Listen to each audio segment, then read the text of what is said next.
Hello Football Daily family and welcome back to Sunday Vibes. Hope you're having a chilled one. I certainly am, as I'm joined by these two fine gentlemen. It is the well-groomed Dutchman, that is Patrick van Straten, and the giant Yeti, that is Zach Jalab. Christ. Jalab. This week, we're sponsored by Nobby's Nuts. I wish.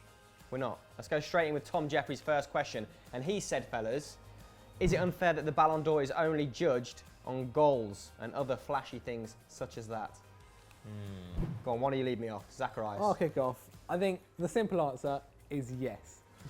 I think at the moment it's a bit different as well with people like Ronaldo and Messi. Sorry, mate. Goals and trophies, he says. Okay, goals and trophies, but still, same answer, yes. Yeah. I think it's a bit different with people like Ronaldo and Messi at the moment because they're always going to win it. But it'll be interesting to see once they retire whether players like centre-backs, like back in the day when Cannavaro last won it, who was a defender, if they can get back into it and if they can challenge for the Ballon d'Or. The thing is, we are more interested in seeing Alexis Sanchez take on a man, score a goal, than Sergio Ramos do a last-ditch tackle. And if you're a defender, a last-ditch tackle may win you the game, but it isn't really, no one really counts it as that. No one at the end of the day goes, Sergio Ramos' tackle at the end of the day won them that game. People more go, Ronaldo's goal in the 80th minute won them that game. Of course, mate, of course. Unless you're Mats Hummels. Remember when he made that last-ditch tackle 2 or 3 months ago? He went absolutely berserk, deservedly so as well. Pato, what are your thoughts on this? Impart some of your Dutch wisdom into me. I don't really like it, but it's not a new development. Yeah. I mean, Cannavaro won it 11 years ago now, and he won it because Italy won the World Cup. And fair enough, he was phenomenal at the World Cup. But the last player I can think of who won the Ballon d'Or and wasn't just a goal machine or hadn't won a major trophy was Pavel Nedved. What a mane of hair. And he was just a hard worker. He was a guy who did everything really well in midfield. It's basically the equivalent of someone, I'd say like Luka Modric winning it, but Nedved was even less flashy than that. I would quite like to see a return to those days again because I think there have been a couple of years over the last, say, 10 where Busquets has been the best player in the world. I think this season, Di Maria was probably the best player in the world in the season that Real Madrid won La Decima. I think that certainly this year you can make a case for your Dani Alves's, your Marcelo. Marcelo has been absolutely outrageous. I kind of think though that the way I want to look at it as people overachieving. If you play for a really good team and you score a bunch of goals, that's great and everything. But you've got to look at the reasons somebody scores a bunch of goals, and usually it's talented teammates.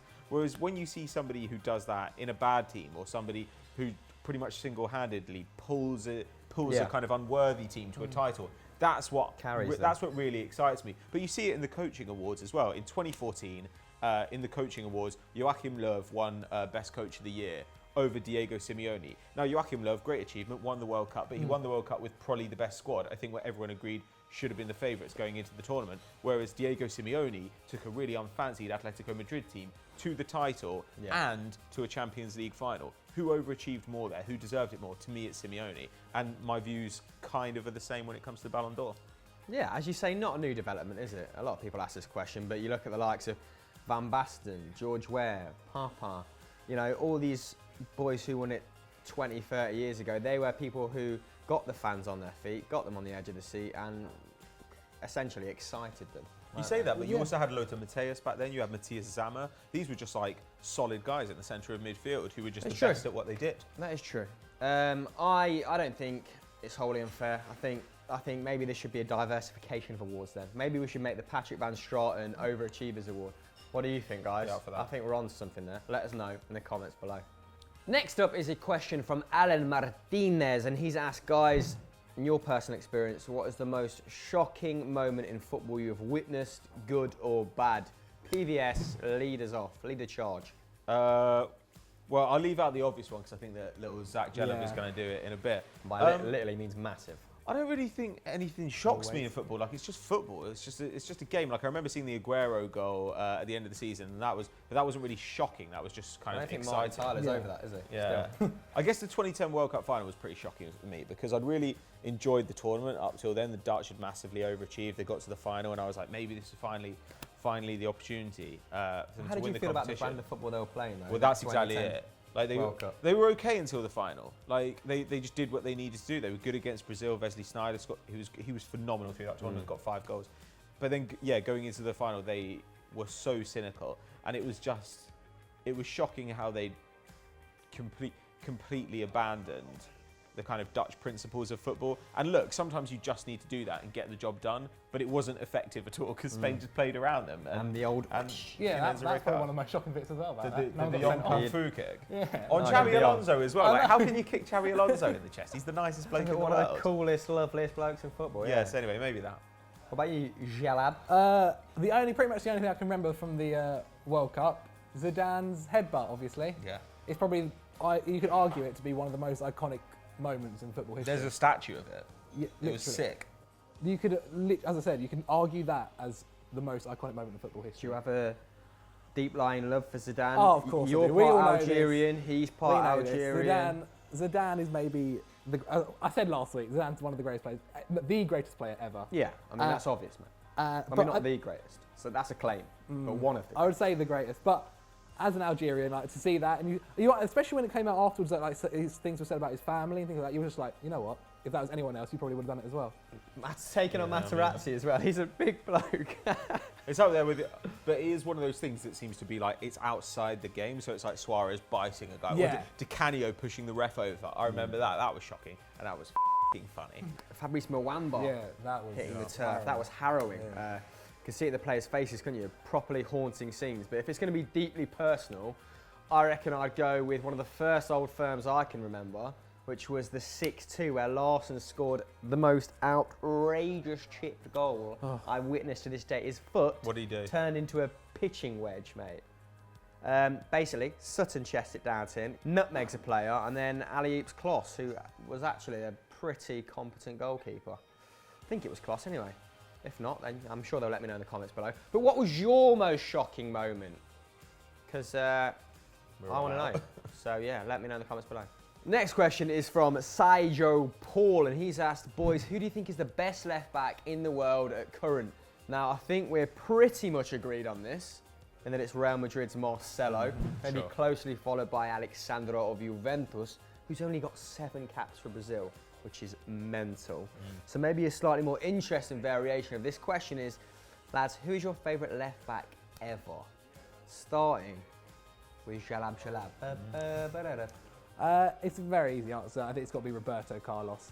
The man, you type him into YouTube, the first thing you see is his free kick where it's outside the boot, top right, top left, wherever he wants to put it. Top right, most power I've ever seen on a free kick in my life. Yeah, he could kill a horse with that shot. He's mental. And I think if you're a Real Madrid fan as well, he's just one of those players that you'd grow up wanting to be as well.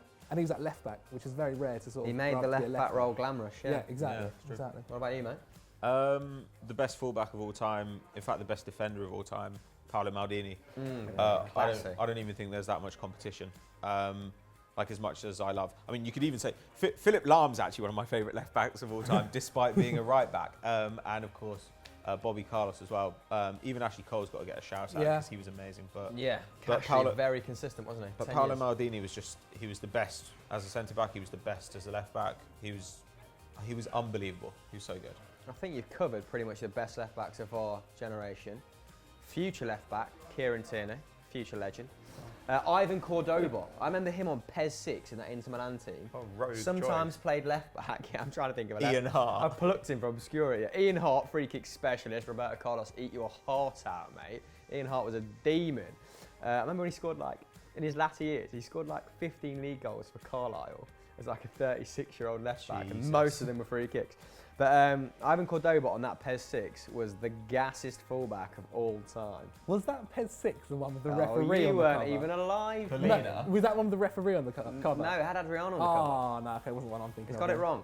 But who do you think is the best left back of all time?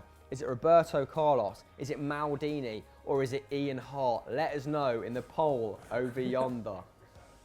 Next question is from Harry de Felice, and he's asked, boys, what was the first game we went to? I'm going to jump straight in.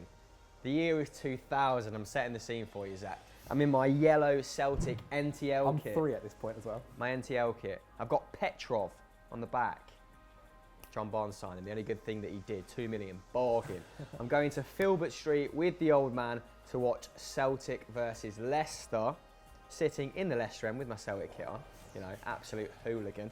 And it was because Martin O'Neill had obviously signed for Celtic from Leicester. Part of the deal was that we played them in a friendly.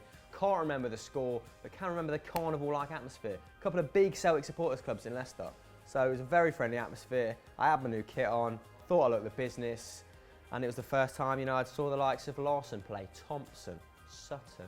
Don't even know if they were there, if they'd signed at that point. But what about you, Patrick? Well, I grew up in a family where no one really cared about football. Oh, mate. So I ended up going Is it with... filthy? Well, no, they just said taste, mate. So I went to... I went to a Gillingham game with like some friends, and I can't remember who they were even You playing. still got into football after that? Not really. It took a while, but I saw Gillingham lose 4-0 to somebody, and everyone was really sad, and I thought it was really funny, which in hindsight I was definitely right about. So yeah, some Gillingham game. Gillingham? I would never. That's I grew up Van in Kent. Strawn. That's some Van Strawn I grew up trivia for mostly you in right Kent. there. You are a Kent. Zacharias. I just finished primary. Oh no, it was a lesson after like maths in primary school or something. God. My mum comes can do over. maths? How fucking long is I this can do story maths, gonna be? yeah. Well, no, Actually- he went to a maths class. Let's not... I got a B GCSE, so there you go. Took it early as well. Smashed Anyway, primary Does school. that count as smashing it? Doesn't matter. Yeah, go on. Lesson finishes, class is over. My mum comes and picks me up and goes, "We're going to our nan's." So my Jesus Christ, how Nan detailed lives is in this gonna London. be? I was like, this is weird. It's a Thursday. Why are we going to my nan's on a Thursday? Had school the next day, school night. So we get to my nan's. Then my uncle comes, says, "We're Oh going my into God. London. Get on the tube." We get to Wembley Park. I'm still at this point. What are we doing? Find out there's an England game on. Uncle brings out the England shirt out of his bag. We go to the England game. It was England versus Ukraine. We won 2-1 on the day. Peter Crouch scored a bicycle kick Peter slash Crouch. scissor kick. Shevchenko scored a penalty. And the big man, JT, captain of England, scored a header in Got like to the see 82nd Sheva minute. in your first game. That's good, mate. It was a great game. Honestly, one of the best games Was I've your been nan to. at the game? No. So she had nothing to do with the story? Nah. So why do we need to know that you went Oh, to... because- it's a bit, you know, it's a bit of a- colour. Setting Yeah, the exactly. scene. Set the scene. There you go. What do you think of Zach's nan? Next question comes from Yarba Hot Dog, and he said if you could fuse two players together to make a super player, like when the Power Rangers came together That's to make exactly what I was thinking. Megazord. who would it be and why? PDS, lead the charge. Well, I was thinking about something like Aubameyang and like Santi Cazorla, like so that you've got like that really fast player with that dribbling ability. But then I realised that that's basically a bad version of Brazilian Ronaldo. So I think what I'd like to do is combine Brazilian Ronaldo with Luis Suarez. Not because I want any of Suarez's abilities. All I want is Suarez's injury record. He never gets injured. And if Brazilian Ronaldo had never got injured, I think that we would talk about him versus Messi as the greatest player of all time. As it is, he's still top 3 or 4. Even despite the fact that his knees were done by the time he was 24, 25. If we just had a whole career of Brazilian Ronaldo, that would have been like that would be the biggest gift that we could give to the game. Yeah. Shut up. I'm going to go with Patrick Vieira and David Beckham. There's a Together. man who can run. Patrick Beckham. But no, so you'd have Vieira like absolutely bully the field, and is also very dominant, and then Beckham, arguably one of the best right foots in the entire history of football. I don't understand. We've had this player though. A guy who could bully the field. Here we go. A guy in the centre of the park. A Oh guy my who can God. play any pass Thanks, you mate. like. We've already got this guy. It's called Yaya Toure. You put on this face, but yeah. it's definitely true. It's Oh, true. yeah.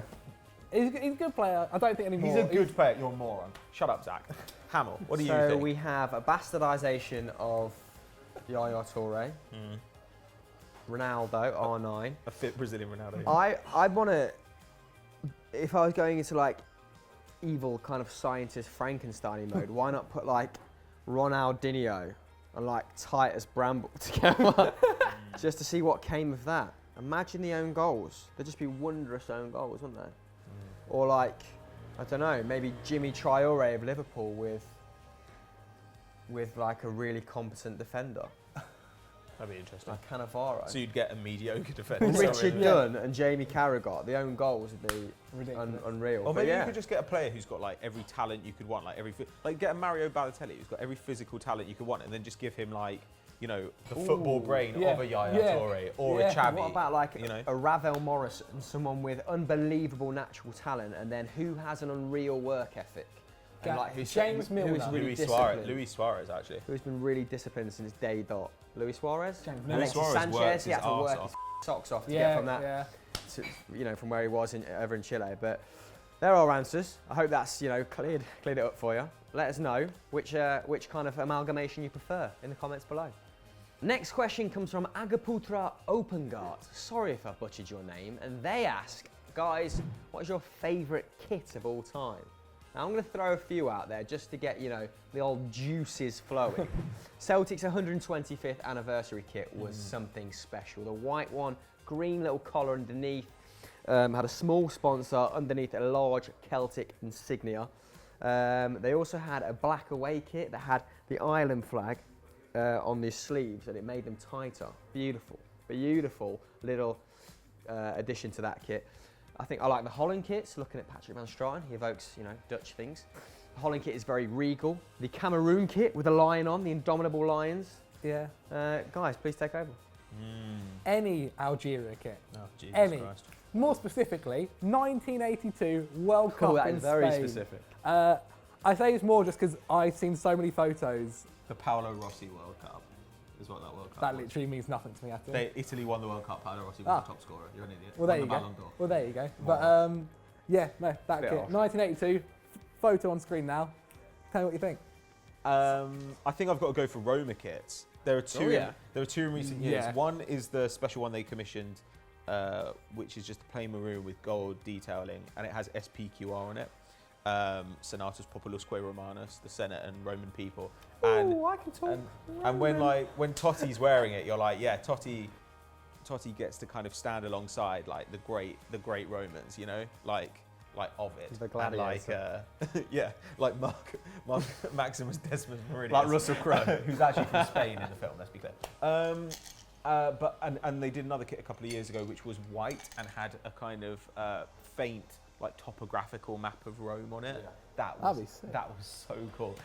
Those I think are the two kits that have made me like absolutely lose my mind. I've got another.